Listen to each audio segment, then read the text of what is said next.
ओम। दर्शन योग महाविद्यालय रोजड़ द्वारा पिछले दिनों एक अध्यात्म जागृति सत्र का आयोजन किया गया था इंटरनेट के माध्यम से। मैं सतीश भारद्वाज उसमें एक प्रशिक्षार्थी रहा हूँ और अपने अनुभव अपने साथी प्रशिक्षार्थियों से और आचार्यगण से साझा कर रहा हूँ। उस क्रम में मेरा यह दूसरा प्रयास है। मैं आप सभी सह प्रशिक्षार्थियों, आचार्यगण, आचार्य शरणानंद जी तथा अन्य सभी श्रोताओं को सादर नमस्ते करता हूँ। आगे बढ़ने से पहले एक बार ईश्वर का स्मरण कर लेते हैं और बहुत ही सुंदर मंत्र सपरिय गात से करते हैं। आइए मेरे साथ आप भी।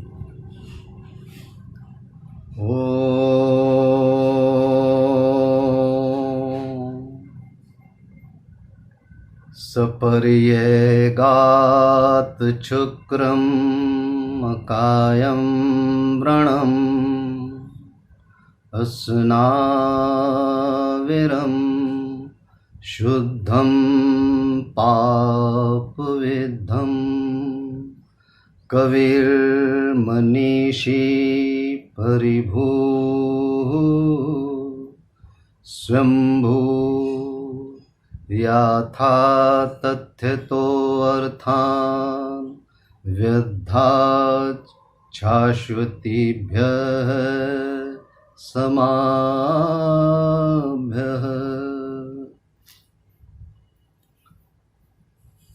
आचार्य जी, इस मंत्र का चिंतन करते हुए मुझे लगा कि ये मंत्र तो अपने आप में पूरा वेद है।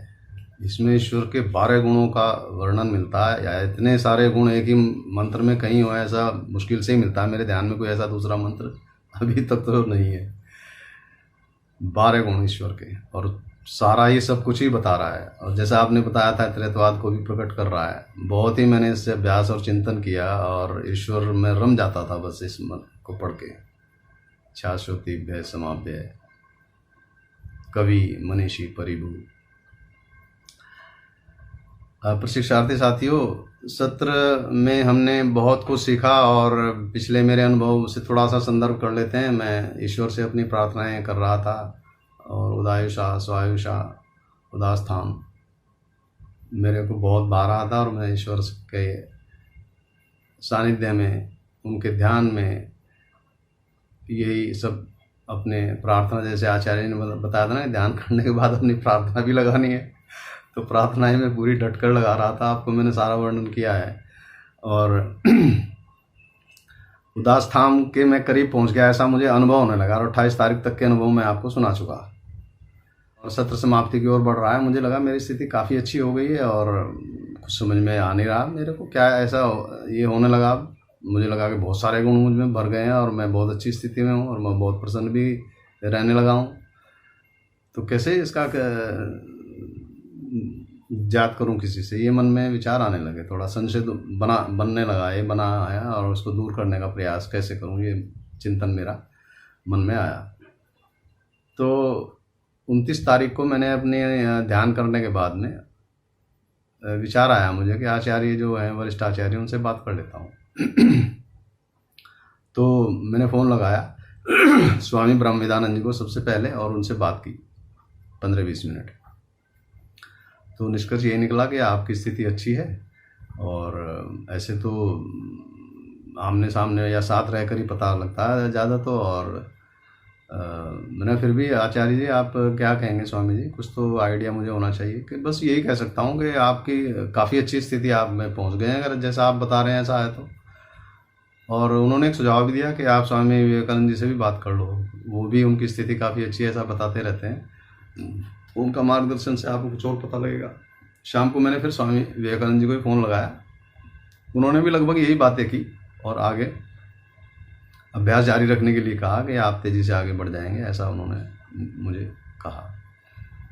तो मेरा जो शंका थी उसका समाधान तो नहीं है। जो स्थिति अच्छी मुझे लग रही थी बस उतना मैं जानता था। फिर उनसे पुष्टि जरूर हो गई कि स्थिति अच्छी तो है। तो फिर वहाँ पर स्वामी ध्रुवदेव जी हैं, एक तीसरे आचार्य, और स्वामी जी वो मेरे काफ़ी करीब, मैं उनके रहा हूँ वहाँ। वो मुझे सबसे ज़्यादा निकटता से जानते हैं। 1.5 महीना लगभग उनके सानिध्य में रहा हूँ मैं वहाँ, 2018 नवंबर दिसंबर में। उनसे रचनानुवाद कौमुदी भाग 1 भी पढ़ा है संस्कृत का मैंने, गुरु भी हैं संस्कृत के वो। तो वो मुझे जानते हैं, मेरा स्वभाव, मेरे गुण, मेरी योग्यता काफ़ी। मैं उनके साथ आधा घंटा भी अनुमति लेकर उनसे शाम के भ्रमण में उनके साथ भ्रमण करता था, तो काफ़ी बातें उनसे होती थी। मुझे लगा वो मुझे काफ़ी जानते हैं, वो शायद कुछ समझें और बताएं। तो मैंने समय लेकर उनसे बात की। बातचीत में कहने लगे आपकी स्थिति बहुत अच्छी है और आप तो अभ्यास काफ़ी अच्छा कर रहे हैं और मैं तो संतुष्ट हूँ आपकी प्रगति से। तो मुझे थोड़ा अब वो संशय मेरा दूर सा हुआ। मैंने कहा स्वामी जी ये तो ठीक है, पर मैंने तो कुछ भी पढ़ा वढ़ा तो है ही नहीं, कोई दर्शन शास्त्र या उपनिषद या वेदों के मंत्र या वेदों को किसी तरह से ऐसे तो नहीं, कोई 10 20 50 मंत्र या थोड़े कम ज़्यादा याद हो तो हो। कुछ उपनिषद की कहानियाँ भी पढ़ी होंगी और थोड़े बहुत दर्शन भी आपसे 2 साल में जितना सुना है बस वही है। कहने नहीं ऐसा नहीं है, ये ऐसा होता है किन्हीं केसेज में कि पिछले जन्म में भी अगर किसी का ब्याज अच्छी स्थिति में बना हुआ है और किन्हीं कारणों से जीवन बाधित हो गया और वो रुक गया बीच में, तो वो टूटता नहीं है और अगले जीवन में किसी उपयुक्त समय पर परमेश्वर उसको फिर फलित करने लगते हैं, तो तब ये स्थिति बन जाती है। तो वो कहने लगे कि वो उदाहरण भी दिया उन्होंने एक, मैंने अपने स्वामी सत्यपति जी का, कि स्वामी सत्यपति जी भी आरंभ में ऐसे ही थे और उनको तो बस उन्होंने जब ये सीखा शुरू में योग तो उनके तो ध्यान बहुत गहरा लगने लगा, समाधि की स्थिति बनने लगी उनकी और वो तो समाधिस्थ रहने लगे लंबे लंबे समय तक, और पढ़ा तो उन्होंने बाद में सब कुछ। तो स्वामी गुरुदेव जी की बात से मुझे कुछ संतुष्टि हुई 1 जून की शाम को, और अभ्यास में ठीक ठाक कर ही रहा था और फिर और दृढ़ता से अभ्यास करने लगा मैं। ठीक है स्वामी जी, और आगे फिर जैसे प्रगति होगी मिलेंगे। अभी कोविड चल रहा है तो आपसे भेंट तो हो नहीं सकेगी, तो मैं मिलना भी चाहता हूँ आप लोगों के पास आने का, तो समय जब अनुकूल होगा तो वहाँ आकर आपके साथ रहूँगा कुछ दिन सभी के साथ। अब 1 जून से आगे मेरा अभ्यास पहले की तरह बढ़ने लगा और जो मेरी याचनाएँ थी वो चलने लगी। हाँ, इस बीच में एक घटना और अच्छी हुई। 1 जून से स्वामी विवेकानंद जी योग दर्शन भी पढ़ाने लगे थे, तो उनके कक्षा में मैंने रजिस्ट्रेशन कराया और शुरू के सूत्रों में ही एक सूत्र ये आ रहा था उस दिन, जून के पहले सप्ताह की बात है, कि भाई योग अगर किसी को पढ़ना है, तेजी करनी है, तो तनु का जो मतलब 3 स्टेप हैं उसके, जो आराम से चल रहे हैं, तनु संवेग है उनका, तो लंबा समय लगेगा, दीर्घकाल।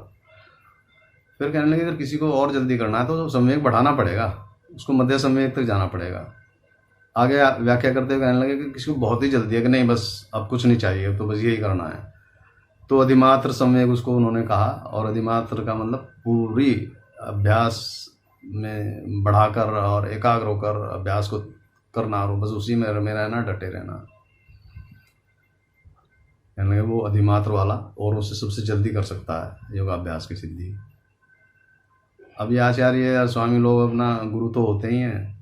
अगले सूत्र में जाने से पहले कहने लगा भाई ये भी अंत नहीं है। स्वामी जी बोले कि किसी को अगर और भी जल्दी करना है योगाभ्यास सिद्ध, तो अगला सूत्र आ रहा है, उसे पढ़ते हैं।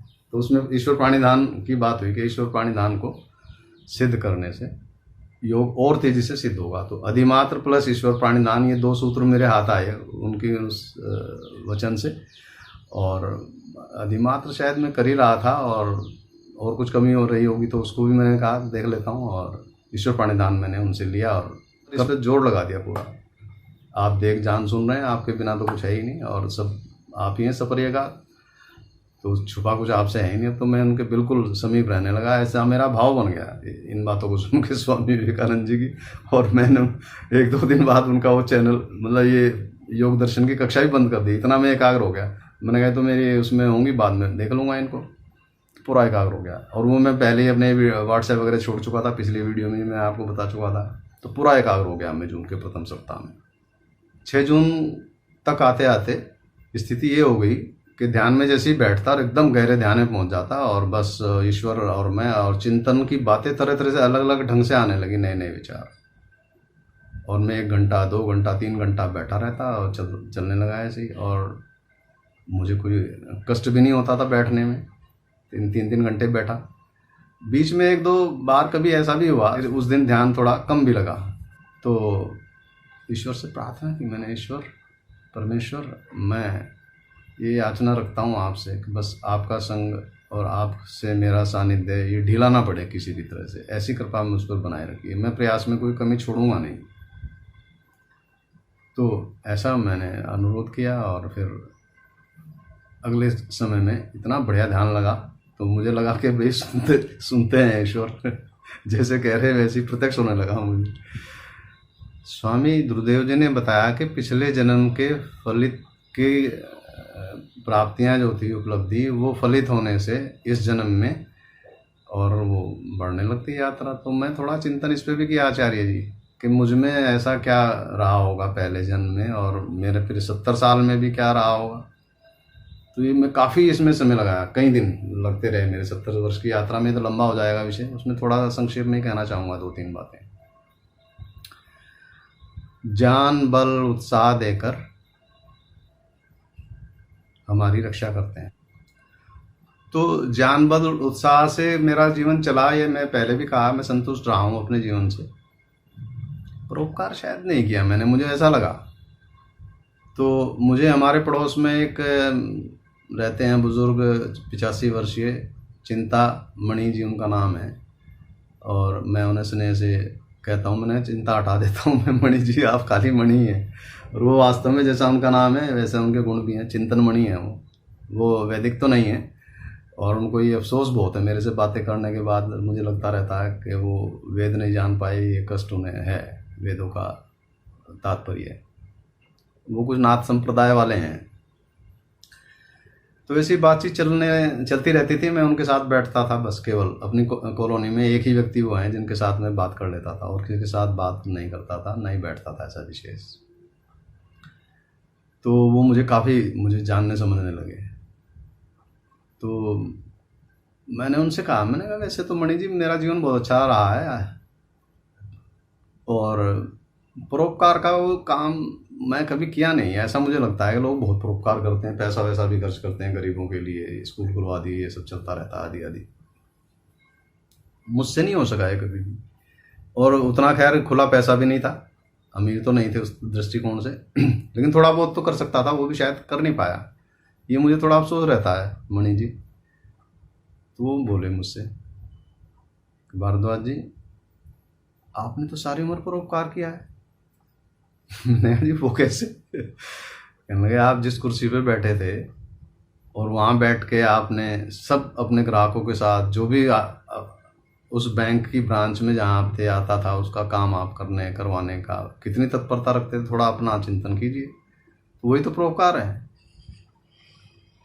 अगर सब लोग अपनी कुर्सी पर बैठकर उचित ढंग से उस कुर्सी के अनुसार ही कार्य करें, निर्णय करें, और ढंग से ना करें, तो परोपकार है, स्वर्ग बन जाएगी धरती। तो उनके कहने से मुझे लगा कि हाँ, बात में दम है इसमें, और ये तो मैं बहुत मतलब पूरी निष्ठा और लगन से किया। और जितने भी मेरे अधिकारी थे, वरिष्ठ अधिकारी जिनके साथ मैंने काम किया, ऐसा कोई नहीं था जो मुझसे प्रभावित ना हुआ। बहुत सबका स्नेह मिला मुझे। ये बातें तो बहुत लंबी हो जाएंगी, कभी दोबारा अलग वीडियो में इनको सुनाऊंगा। तो मुझे लगा कि परोपकार भी मैं कर रहा था। मणि जी का मुझे स्मरण आया, और उन्होंने मुझे ये भी कहा कि भारद्वाज जी मैं ये इसलिए कह रहा हूँ कि मैं आपको एक दिन कुछ उन्होंने घटना सुनाई, उस दिन मैं आपसे इतना प्रभावित हुआ कि ऐसा आदमी तो मैंने आज तक देखा ही नहीं। तो उन्होंने कुछ देखा होगा, ऐसा घटना भी सुनाई उन्होंने। उस दिन से मैं आपका पूरी तरह से वो बहुत ज़्यादा प्रभावित हूँ आपसे।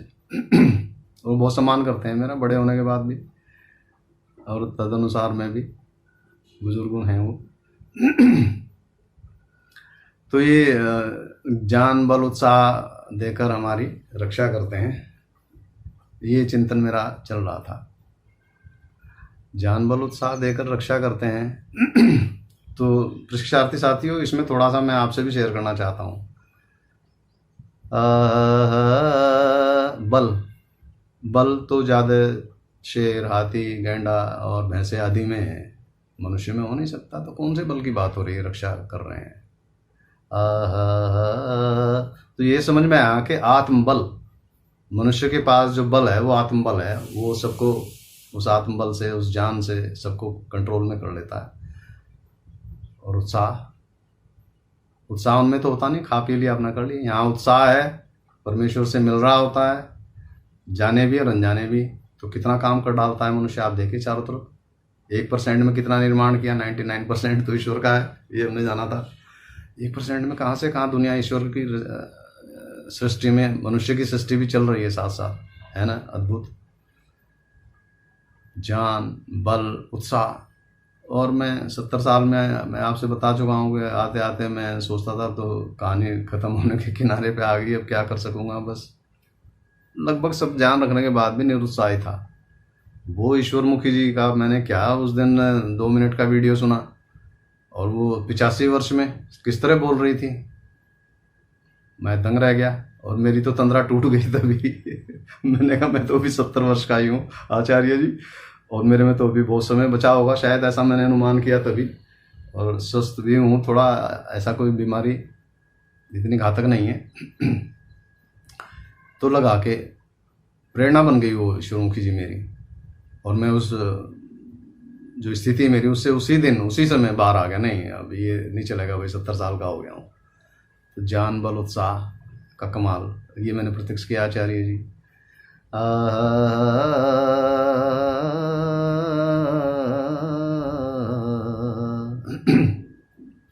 आचार्य जी, मेरा समाधि की स्थिति 6 तारीख से बनने लगी। ध्यान समाप्ति नहीं होता था मेरा, पूरा दिन में उठ गया तो भी हुई। 7-8 तारीख को पूरा मतलब लगभग पूरे दिन मेरा यही चलता रहा, चिंतन ध्यान में। कुछ और बात आती है दिखाने के समय भी। आचार्य जी 9 तारीख की सुबह अद्भुत घटना हुई कुछ मेरे साथ फिर। तो मैं सुबह 6 बजे ध्यान में बैठा और बिल्कुल मैं एकदम जैसे बस कोई ऋषि बैठे हों या ऐसी मेरी स्थिति बनी हुई थी। 9 बज गए मुझे और उठने को मन नहीं मेरा 9 बजे भी। मैंने थोड़ा सा नेत्र को खोलकर हल्का सा घड़ी में देखने की चेष्टा की तो देखा 9 बजे हैं, और थोड़ा 3 घंटे हो गए मुझे बैठे बैठे। तो लगा कि थोड़ा सा पोस्चर बदल लेता हूँ और दूसरे ढंग से बैठा रहूँगा और हट जाता हूँ, बस कल कर लूँगा या शाम को दोबारा करूँगा सायंकालीन।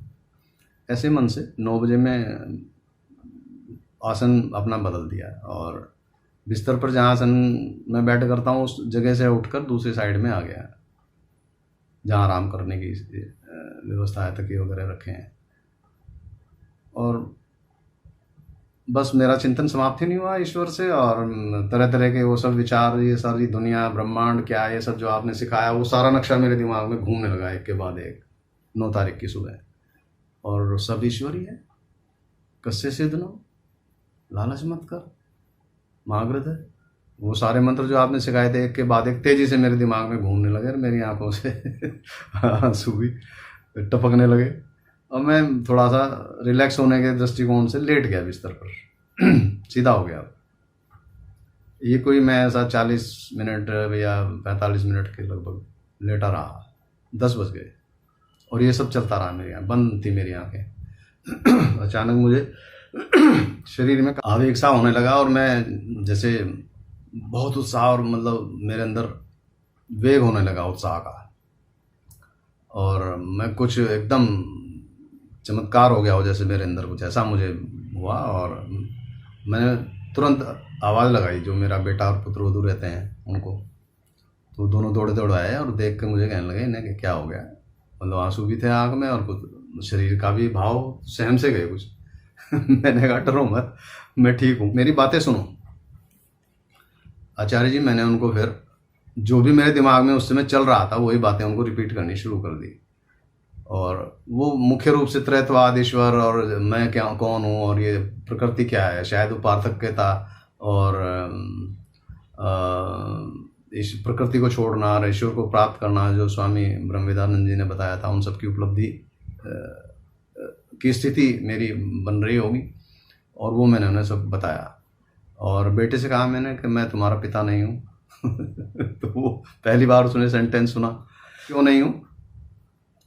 मैंने कहा मुझे या तुम्हारी माता को मैं ये समझ में ये आ चुका है या आ गया है कि हमें योग्यता नहीं थी कि तुम्हारे हाथ पैर आदि कैसे बनाएं, नाखून कैसे बनाएं, ये तो कोई नहीं जानता, तो हम कैसे बना सकते हैं तुम्हें। अच्छा, उनका भी बेटी है एक, मैं दोनों खड़े ही थे। मैंने कहा आप बताओ आप इसके कौन हो? कि माता पिता। माता पिता तो वही हैं, दावा करते हैं हमारा है, हमने पैदा किया। तो आपने पैदा किया है, तो माँ से मैंने पूछा बताओ इसके बाल कैसे बनाए आपने, हाथ कैसे लगाए, ये खाना खाती है अंदर उसके रस रक्त आदि सब बन जाते हैं, ये व्यवस्था कैसे बनाई है आपने। तो वो हक्की बक्की रह गई, कहने लगे ये तो सब नहीं पता। मैंने कहा आप नहीं जानते तो आपने बनाया भी नहीं, तो बनाने वाला कोई और है। इस तरह से सारी बातें मैं उनसे करता रहा, त्रैतवाद की, और शरीर अलग है आत्मा अलग है, और ये 3 सत्र स्तंभ है, ये पूरा जो भी आपने पढ़ाया है पूरा इन 52 दिनों में, वो मैंने उन्हें खड़े खड़े सुना दिया। आचार्य जी लगभग 12 बज गए, 2 घंटे तक ये चलता रहा। अब मैं थक गया हूँगा, मैंने कहा भाई अब आप ठीक है, बस मैं आराम करता हूँ थोड़ी देर, और जाओ अब आप लोग।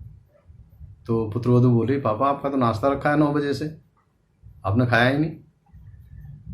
तो वो कहने लगे कि मैं इसको दोबारा ठीक करके ले आती हूँ, कुछ और बना के गरम नाश्ता कर लीजिए। मैंने कहा ठीक है 10-20 मिनट में ले आना। तो मैंने 12:15 बजे करीब फिर थोड़ा फ्रेश होकर हाथ मुँह धोकर नाश्ता तब किया।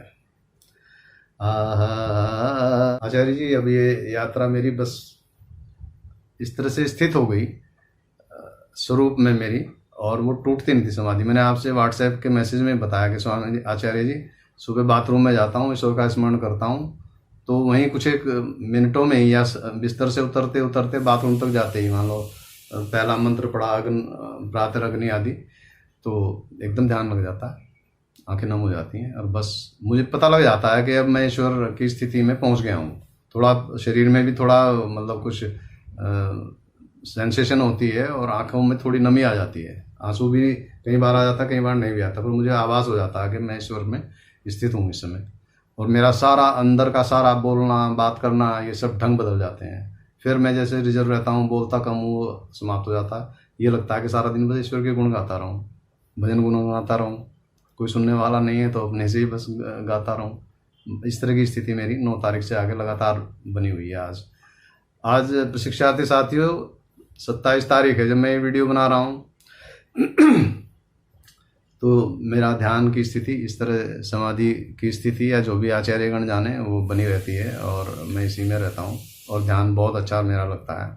आपने जो वो 3 तालियां और ये ज्योतिष आदि की बात की थी, मैंने इन पर चिंतन किया ध्यान में एक दिन। तो जो बहका रहे हैं लोगों को या क्राइम कर रहे हैं जिनका ईश्वर दंड देता है, तो इस पर चिंतन मेरा होने लगा एक दिन ध्यान की स्थिति में। बहुत ही प्रशिक्षार्थी साथियों आप भी ध्यान से सुनिए। तो इस चिंतन में मुझे लगा कि जो आदमी 1 to 1 क्राइम कर रहा है, मर्डर कर दिया, बलात्कार कर दिया, उनकी भी दंड है, मृत्यु दंड तक है वहाँ भी, परंतु उससे समाज का उतना हानि एक तरफा नहीं हो रही होती। बस जिसने किया और जिस पर हुआ अत्याचार वो दोनों प्रभावित हो रहे हैं, और थोड़ा समाज को भी चिंता होती है कि कितना हम गिर गए नीचे आदि। परंतु एन मास टोटल ज्योतिषाचार्य 3 पेड़ को ताली, और वो जो गुरुजी अपने मुंह से पकड़ पकड़ कर खिला रहे थे निर्मल बाबा के भी बाबा, और ज्योतिषाचार्य ये सब क्या कर रहे हैं।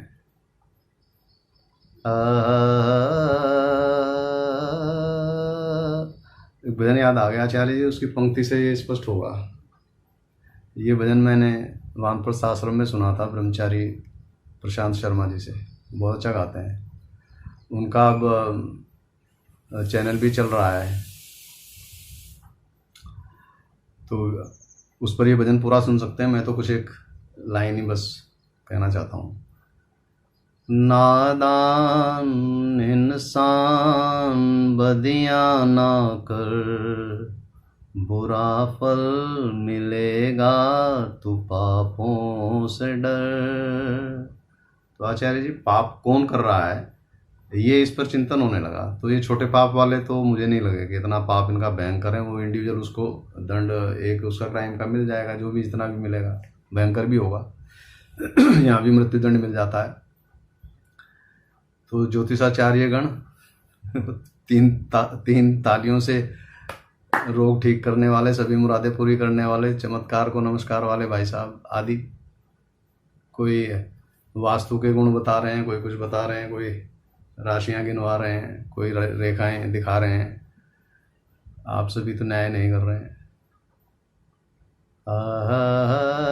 ये जीवन मिला किस लिए था, वो तो कर नहीं रहे हैं, उसका उल्टा ही कुछ कर रहे हैं। इसी भजन की अगली पंक्तियां हैं, उत्तम ये चोला प्रभु ने दिया, बदले में इसके न कुछ भी लिया। हे श्रोताओं, प्रशिक्षार्थियों, ये चोला इस ब्रह्मांड की सर्वोत्तम रचना है। ईश्वर के द्वारा जितनी रचनाएं की गई है उसमें ये मनुष्य को मिला। इसमें तब आत्मा को बैठाते हैं। और मैं कर क्या रहा हूँ, दुनिया को धोखा, लूट और उनका सब तरह से पतन करने में प्रेरित कर रहा हूँ। ईश्वर के रास्ते में सीधा सीधा अवरोध उत्पन्न कर रहा हूँ। तो दंड, आचार्य जी मुझे वो याद आ गया, भीमा इंद्र से हित है। मैंने कहा भीमा इंद्र से हित है, ईश्वर के दंड भयंकर होते हैं आपने बताया, तो ये दंड मिलेंगे किसे, ये इन्हीं को मिलेंगे। उत्तम ये चोला प्रभु ने दिया, बदले में इसके न कुछ भी लिया। पानी, अग्नि, सब धरती का पूरा सामान फ्री। ऑक्सीजन लग जाती है ना अस्पताल में, तो बिल जो है हजारों में मीटर चलने लगता है। यहाँ 100 साल तक 1 रुपया किसी को देना नहीं है, ले रहे हैं ऑक्सीजन, ईश्वर की व्यवस्था है। दुनिया में आके तू जब तक जिया, कभी ना उस पिता का सुमिरन किया। पल पल ये आयु गई सब गुजर, बुरा फल मिलेगा तू बापों से डर। आचार्य जी, कोई कोई लोग इनमें समय के साथ संभल भी जाते हैं। एक ऐसा दृष्टांत सुनाता हूँ, मेरी नॉलेज में आया था। आपने भी एक पुस्तक किन्हीं महाशय की दिखाई थी, वो भी उन्हीं का कुछ इस तरह से वर्णन कर रहे हैं कि सब ठीक नहीं है। आचार्य जी, मेरी पत्नी रुग्ण थी और राजीव गांधी कैंसर इंस्टीट्यूट दिल्ली में उनका उपचार चलता था, तो वहाँ बार बार एडमिट होती रहती थी। वहाँ पर एक नॉन मेडिकल एडमिनिस्ट्रेटिव प्रशासक हैं वहाँ पर, संजय भारद्वाज। तो उन्होंने मुझे एक किस्सा सुनाया अपना। कहने भारद्वाज जी, यहाँ राजीव गांधी में नौकरी करने से पहले मैं ज्योतिष का काम करता था, ज्योतिषाचार्य था, और मेरी दुकान बहुत बढ़िया चलती थी। खूब मैं लोकप्रिय था और बड़ा सम्मान भी करते थे लोग। एक दिन मुझे पता नहीं क्या चेतना हुई, मुझे ये आया कि संजय ये तो ठीक नहीं करता, ये ठीक नहीं है, इसमें कुछ भी ठीक नहीं है, और तू तो बेकार आ सब लोगों को ऐसे। मतलब उनको चेतना ऐसी हो गई और सत्य उनकी आत्मा में प्रकट हो गया, और उन्होंने कहा मैं आज के बाद इस कार्य को कभी नहीं करूँगा। छोड़ दिया उस दिन से बस, और फिर ये नौकरी ढूंढी। भीमा इंद्र से हेतय है, तो अपने संजय भारद्वाज जी भी कुछ बचा ले गए अपने को, बाकी लोग भी ऐसा जाने समझे। मैं तो यही मेरी समझ में आया आचार्य जी। मित्र और सुमित्र आपसे जाना, चिंतन में ये भी मैं घुसा कि सुमित्र और मित्र तो सब होते ही हैं लोक में, इतने सारे लोग बाग मित्र लिए घूम रहे होते हैं, तो सुमित्र तो कुछ अलग ही है। सुमित्र सोम नो भव, ईश्वर से प्रार्थना कर रहे हो तो सुमित्र हैं, तो मेरे भी सुमित्र बन जाइए, तो उसमें तो कुछ क्वालिटी होती है। आचार्य चिंतन में मुझे लगा 70 सालों में मेरा तो कोई सुमित्र मुझे उस तरह से नहीं मिला जो मेरे सर्विस टाइम के थे या अड़ोस पड़ोस मित्र बचपन के थे, एक भी सुमित्र नहीं। मैंने पिछली वीडियो में चर्चा की थी कि 12 सुमित्र मुझे मिले, लगे मुझे जो सुमित्र। अंतर यात्रा की मैं बात कर रहा था, मैं लगा मुझे कि मैंने काफ़ी मेहनत इन 70 सालों में भी ठीक ढंग से चला हूँ, और मैंने कोई कार्य ऐसे नहीं किए कि मेरी तरफ कोई उंगली उठा सके। इस यात्रा से मुझे लगा, मैं संतुष्ट हुआ अपने से। और आचार्य जी, फिर मुझे स्वामी जी का भी ध्यान आया। उन्होंने कहा था कि वो जो जन्म होता है ना किसी का भी कहाँ कहीं, तो वो पिछले जन्म के आधार पर ही होता है। कि जिनके पहले जन्म में संस्कार बहुत अच्छे बन जाते हैं वैदिक, तो वो फिर विद्वानों के घर में ही पैदा होते हैं, किसी बड़े अमीर और पैसे वालों के यहाँ पैदा नहीं होते। वो ऐसी जगह पैदा होते हैं जहाँ उनका संस्कार फलीभूत हो और शीघ्रता से, और उनको सहायता मिले आगे बढ़ने की, मोक्ष प्राप्त करने की। तो इस पर भी मैंने चिंतन किया और थोड़ा सा जहाँ मैं पैदा हुआ वहाँ फिर मैं घुसने की चेष्टा की। मेरे माता पिता के बारे में चिंतन किया मैंने। आचार्य जी, मुझे लगा कि जो स्वामी जी कह रहे हैं वो बिल्कुल प्रत्यक्ष हुआ मुझे। मैं यही कहना चाहूँगा संक्षेप में कि मेरे पिताजी एक अद्वितीय पुरुष थे, उनके जैसा व्यक्ति मैंने देखा नहीं कोई दूसरा। और माता महिलाओं में मतलब उतनी कुशल गृहिणी और इतना वेद का ज्ञान और दुनिया भर का सब कुछ पढ़ना। वो अपने टाइम की प्रभाकर की उनके पास डिग्री थी, तब ये बीए में तो होते नहीं थे। बहुत ही मतलब वो अध्ययनशील। पिताजी तो उतना नहीं पढ़ते थे, पढ़ती हो ज़्यादा थी, पर पिताजी का गुण बहुत ज़्यादा था। और मैंने कोई ऐसा दंपत्ति नहीं देखा जिसमें पति पत्नी को आप कह के बात कर रहा हो। मेरे पिताजी मेरी माता को आप कह के बात किया करते थे, इतना उनमें ट्यूनिंग बढ़िया थी। और अंतिम दिनों में माता ये कह रही थी कि उन्होंने कभी मुझे हाथ लगाना तो क्या, गलत शब्द भी नहीं कहा मुँह से, एक बार भी पूरे जीवन में। बाकी तो हमने उनका देखा ही प्रत्यक्ष, कर्मयोगी थे वो। और वेदों का भंडार था, पुस्तकों का उनके पास, वो सारा ज्ञान उन्होंने बचपन से ही देना शुरू किया। ज्ञान भी उनके पास भी था, और वो तो कर्मयोगी थे और साधना भी वो करते होंगे। मुझे तो लगता है वो आखिरी सीढ़ी पे ही उन्होंने अपना जीवन बिताया होगा। ऐसे साधना बैठ के वो ध्यान कर रहे हैं ऐसे तो मैंने कभी नहीं देखा समाधि में, पर वो समाधि में ही रहते थे हर समय। ऐसा लग रहा है बहुत अच्छी स्थिति में थे। तो मुझे भी लगा कि हाँ, वो स्वामी जी जो कह रहे हैं और वो ठीक कह रहे हैं। तो मेरा जन्म पिछले कर्मों के हिसाब से, आचार्य जी ने बताया कि पिछला जन्म से कहीं टूट जाती है श्रृंखला तो फिर वो जन्म अगला, उन्होंने बताया विवेकानंद जी ने, और इन्होंने बताया कि वो फलित होने लगता है। तो मुझे लगा कि हाँ, ये बात पूरी तरह मेरे मामले में ठीक ही लग रही है। आचार्य जी, 12 लोगों की मैं बात कर रहा था ना कि वो मेरे सुमित्र, तो इसमें मैं चिंतन अगली बार फिर मैंने सोचा होगा, इसमें काफ़ी चिंतन किया मैंने अपना परिवार का। तो बाकी मेरे 4 भाई और 1 बहन और हैं सगे, उनका भी मैंने इसमें मैंने वो स्वामी जो कह रहे हैं तो वो कहाँ हैं ये भी मैंने जानने की कोशिश की। अब भाइयों के या बहन के बारे में थोड़ा बहुत आइडिया तो रहता ही है आपस में। तो मुझे लगा स्वामी जी कि हम मुझ समेत सबके सब अपने परिवेश में जहाँ थे थोड़ा अलग थे पूरे गांव में। मेरे पिताजी कृषक थे और वो गांव में हम रहते थे, खेती बाड़ी। तो पूरे गांव में यही था कि भाई इनके बच्चे बहुत अच्छे हैं। और फिर हमने सब पढ़ाई काफ़ी करके और बड़ी बड़ी नौकरियां की सब भाइयों ने। तो मुझे लगा कि ये पूरी तरह से बात स्वामी जी विवेकानंद की सही है। आचार्य जी, संक्षेप में यही कहूँगा कि ये 5 लोग सुमित्र के गुण हैं उनमें, उन्हें पता नहीं लेकिन वो सुमित्र हैं। मुझे तो अभी पता लगा। और उनमें 2 की स्थिति बहुत अच्छी है, वो इसी जन्म में भी ईश्वर को प्राप्त करने की योग्यता रखते हैं, ऐसा मुझे अनुमान है। बाकी 3 भी प्रयास करेंगे तो प्राप्त कर सकते हैं। तो शिक्षार्थी साथियों, वो 5 सुमित्र की लिस्ट में मेरे घर में ही छुपे हुए थे, मैंने अभी प्रत्यक्ष किया। मुझे अपना ही पता नहीं था मैं सुमित्र की योग्यता रखता हूँ दूसरों से, पर मुझे कोई सुमित्र नहीं मिला। जो मिले उनका मैं थोड़ा सा बता रहा हूँ। 4 सुमित्र और मिले। एक तो मेरे प्रेरक ही हैं, सत्यपाल जी जिज्ञासु। उनके मन में ऋषि दयानंद, उनके कर्म में ऋषि दयानंद, उनके हर बात में वेद, उसके अलावा कोई बात ही नहीं करते। वो अतिश्रेष्ठ। मैं 20-25 साल से उनको जानता हूँ। बहुत ही उत्तम व्यक्ति हैं वो, मेरे दिल में बैठे रहते हैं। वो इतना स्नेह में उनसे सुमित्र हैं। वो अपना तो वो देखते ही नहीं, किसी के लिए कुछ भी करने को हर समय तैयार रहते थे। मेरे में तो उनके तुलना में ये वाले गुण बिल्कुल भी नहीं थे। सत्यपाल जी शर्मा और उन्हीं के एक साथी और वहीं, ये दोनों मुझे मेरठ में मिले थे पहली बार, लक्ष्मी चंद जी शर्मा। ये बस 19-21 ही हैं, वो मेरठ में बड़े विख्यात हैं। लक्ष्मी चंद शर्मा जी वेद प्रवक्ता मेरठ के। तो उनकी आयु काफ़ी हो रही, थोड़ा शिथिल हो गया शरीर। एक मुझे भानुराम गुप्ता जी तीसरे इस ग्रुप में मिले दिल्ली में 2001-2 के आसपास।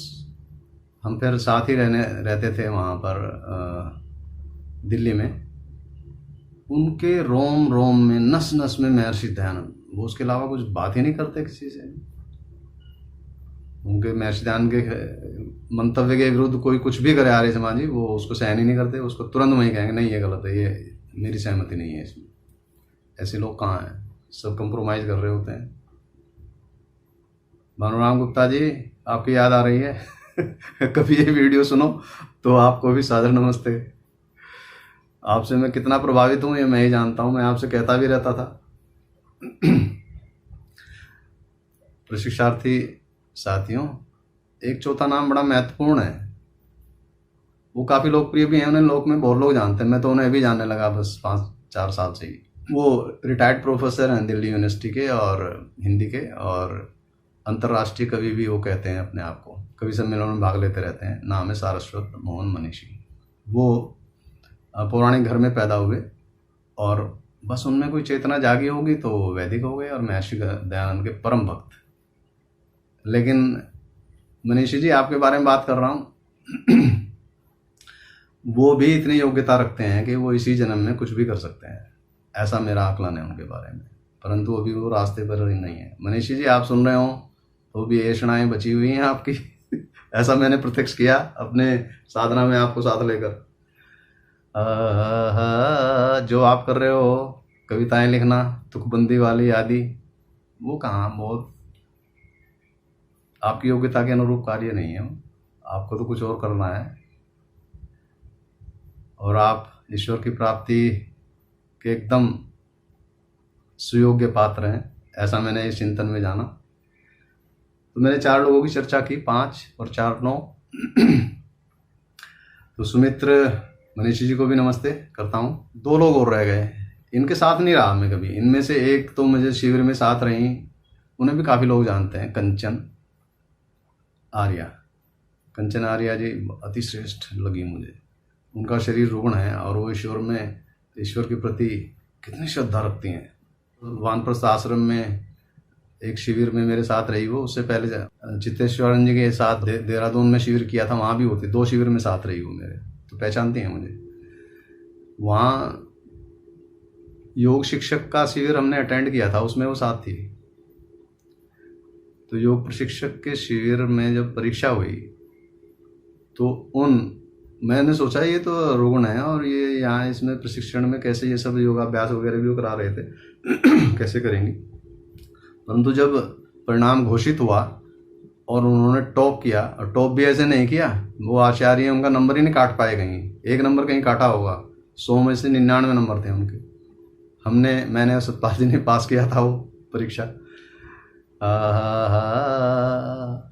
वो श्रद्धा के लायक हैं, कंचन जी बड़ी विदुषी हैं, वो भी ईश्वर को प्राप्त कर सकती हैं। वो सुमित्र हैं, सबकी सुमित्र हैं।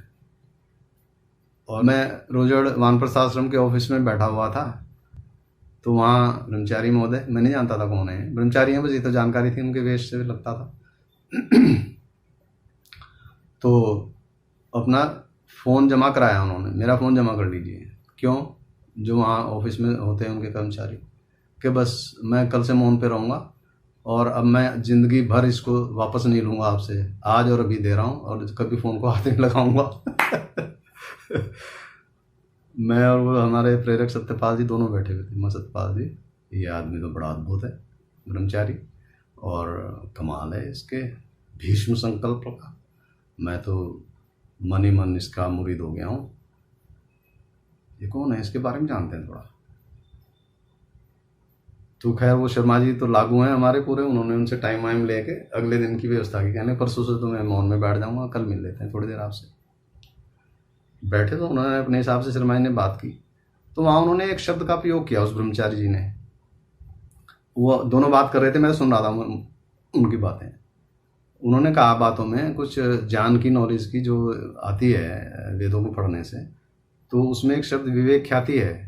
तो विवेक ख्याति अंदर से आती है, पढ़ने से नहीं आती, ऐसा उन्होंने बोला। मैं नहीं जानता था विवेक ख्याति क्या होती है, बाद में जाना थोड़ा विवेक ख्याति क्या स्थिति है। तो मुझे लगा ये तो कोई कमाल का ही व्यक्ति है, बहुत ही स्पष्ट है इसका तो विचार या ज्ञान जो भी है, और ईश्वर के बारे में किस तरह कॉन्फिडेंट कह रहा कि वो तो अंदर है, सभी प्राप्त कर सकते हैं उसको। प्रशिक्षार्थी साथियों, मैं कहना चाहता हूँ कि वेद को पूरा रटकर और सभी शास्त्रों को पढ़कर ईश्वर प्राप्त होंगे, ऐसा नहीं है। वो ब्रह्मचारी भी कह रहे हैं, मेरी भी यही समझ में आ रहा है और स्वामी ध्रुवदेश भी ऐसा ही कह रहे हैं।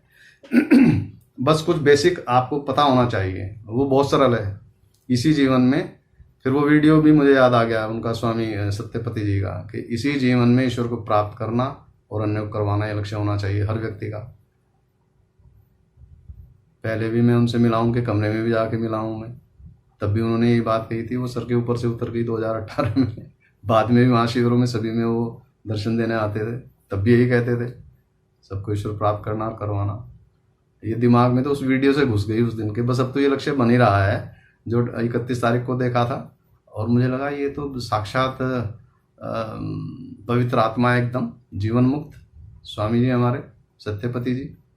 31 तारीख को वहाँ बैठे बैठे ही जब वो वीडियो दिखा रहे, तब मेरे में भाव जागा उनके प्रति।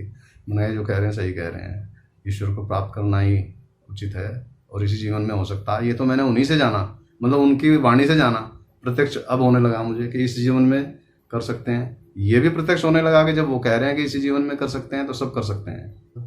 आचार्य जी, ये मेरी सुमित्रों की टीम के 11 सदस्य, ब्रह्मचारी, भीष्म संकल्प, भीष्म प्रतिज्ञा करने वाले, विशेष गुणों से युक्त, जैसे ये हैं वैसे इनका नाम इनके माता पिता ने रखा, देव मित्र। ये पौराणिक परिवार से हैं जहाँ तक मुझे जानकारी है, और कितना इनमें श्रेष्ठता, वैदिक श्रेष्ठता भरी हुई है। देवा हैं ये, साक्षात पिछले जन्मों के ही चले आ रहे हैं, और सुमित्र के गुण भरे हुए हैं इनमें पूरे। बहुत ही उत्तम व्यक्तित्व के स्वामी हैं ये ब्रह्मचारी। आचार्य जी,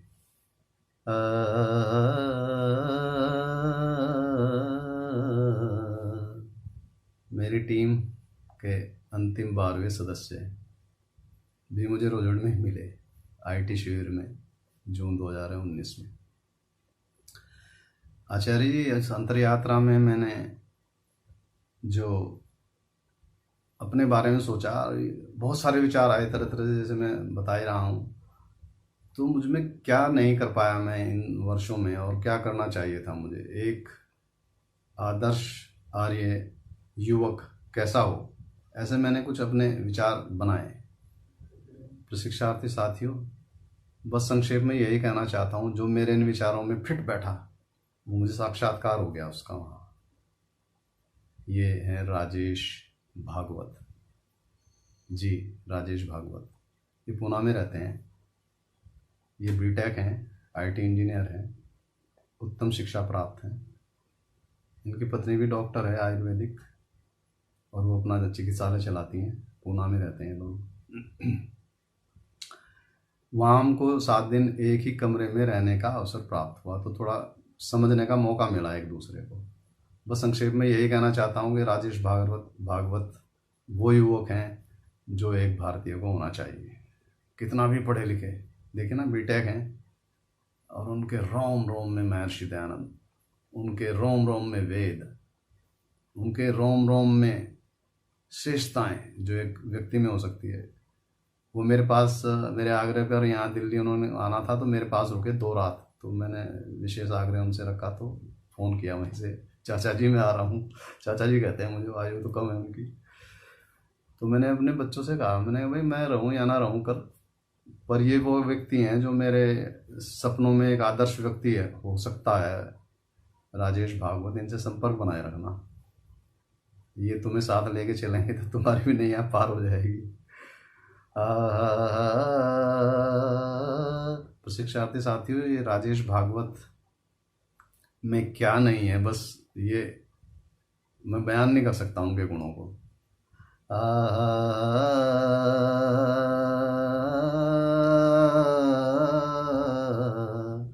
कितनी भी तारीफ करूं, उठती नहीं ज़बान। राजेश भागवत जी, जितनी भी तारीफ आपकी करूं, मेरे पास तो शब्द ही नहीं है, वो कम ही पड़ेगी। प्रशिक्षार्थी साथियों, और जो भी इस वीडियो को सुने, वो गुण उनमें, वेदों के जाता, 35 प्लस माइनस उनकी एज होगी। पूरा जो भी कर्म कांड है, यज्ञ हो तो, और कोई कार्य हो तो, सत्यार्थ प्रकाश हो तो, योग दर्शन हो तो, जिस विषय पे भी बात करो उन्हें हर विषय की पूरी जानकारी है और स्पष्ट सिद्ध है उन्हें हर चीज़। ये नहीं कि बस शाब्दिक ज्ञान है। मुझे कहते रहते हैं आप वानप्रस्थी बनो।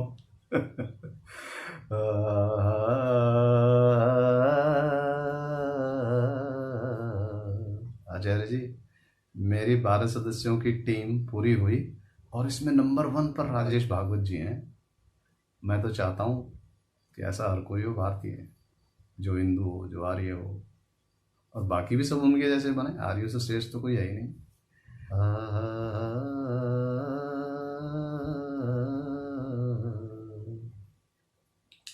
आचार्य जी, एक मंत्र का गायन कर इस वीडियो को यहाँ समाप्त करूँगा। बाकी बहुत सारी बातें भी अपने अनुभव की और आप लोगों को आचार्यगण से करनी है, और कुछ विशेष टिप्स जो प्रशिक्षार्थी साथियों को भी जानने चाहिए, अगले वीडियो में कहूँगा। ये मंत्र पढ़ना चाहता हूँ।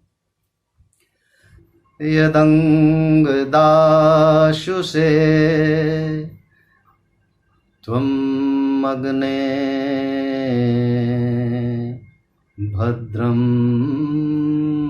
करिष्यसि तवेतत् सत्यं मंगिरा। यदंग, अंग से भी प्रिय। आचार्य जी, चिंतन में मुझे लगा कि अंग से प्रिय का मतलब क्या है। थोड़ा इस पर चिंतन मैंने किया तो मेरी समझ में आ गया बात। तो अंग से कितना प्यार करता है अपना मनुष्य। किसी को डॉक्टर की किसी ऑब्जर्वेशन में लगे भाई फला आदमी का पैर काटना पड़ेगा, उसको बताया जा रहा है कि पैर कटेगा अब आपका तो उसके तो होश उड़ जाएंगे, हाथ कटेगा, या आपकी आँख अब ठीक नहीं हो सकेगी ऐसे ही काम चलाना पड़ेगा आदि आदि। तो क्या हाल हो जाता होगा उस व्यक्ति का, जरा अनुमान तो कीजिए। कितना प्यार करता है वो आदमी अपने शरीर से। इतना प्यार, उससे ज़्यादा प्यार ईश्वर को जो करे दाशु से। यदंग दाशु से, ऐसा आत्मा जो ईश्वर को अपने शरीर से भी ज़्यादा प्यार करे, उसके लिए सब भद्र करते हैं वो। और यही सत्य नियम है ईश्वर का। तो जो ईश्वर के नज़दीक होगा वो जीवन में कभी दुखी नहीं होगा। यही समझ में आया। आचार्य जी, ये वीडियो समाप्त करता हूँ और अगले वीडियो में अपनी बात पूरी कर अपने अनुभव आप लोगों से शेयर करूँगा और जानना चाहूँगा उसका उत्तर फिर आप लोगों से। और साथी प्रशिक्षार्थी गण आप भी उनको सुनेंगे तो कोई लाभ ही होगा। मैं क्या क्या अनुभव मैं करता रहा हूँ, और आपके लिए स्पेशल टिप्स मैंने बचा कर रखी हुई हैं जो मुझे अनुभव हुआ इस पूरे 2 महीने के शिविर में। विशेष तौर से क्या करना क्या नहीं करना चाहिए, और उन चीज़ों को जानना आपके लिए आवश्यक होगा, रुचिकर होगा। तो अगले वीडियो में फिर मिलता हूँ। वो तीसरा अंतिम वीडियो मेरे अनुभव का रहेगा, ऐसा समझता हूँ। तब तक के लिए आप सभी को सादर नमस्ते जी।